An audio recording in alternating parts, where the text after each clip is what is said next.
При торговле внутри дня на Форекс обязательно нужно знать, когда выходят важные новости по той валютной паре, которой вы торгуете. Если вы будете игнорировать экономический календарь, то можете оказаться в такой ситуации, когда за несколько секунд против вас случится огромное движение, и вы даже не успеете на него среагировать. Это движение было вызвано данными по безработице в Канаде. 8:30 утра по Нью-Йорку, Канада, Unemployment Rate.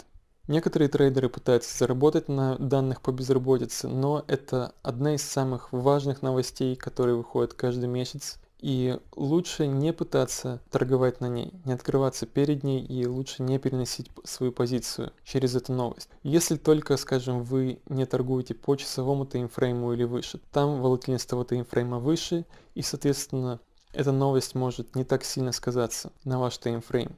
Если же вы торгуете по мелкому таймфрейму, то эта новость слишком волатильна для мелкого таймфрейма, такого как 5-минутный график. Поэтому лучше закрываться перед этой новостью и не пытаться ее поймать. Дело в том, что unemployment rate, данные по безработице, могут не только идти в направлении тренда, но и бывает довольно немало ситуаций, когда эта новость уходит против тренда. Мы видим тренд вверх, выходят данные по безработице и резкое падение, и выбивает все стопы, которые здесь стояли. Поэтому будьте осторожны, учитывайте unemployment rate, всегда смотрите его по той паре, которую вы торгуете, будь это австралийский доллар, канадский доллар, фунт стерлингов, евро, доллар, иена.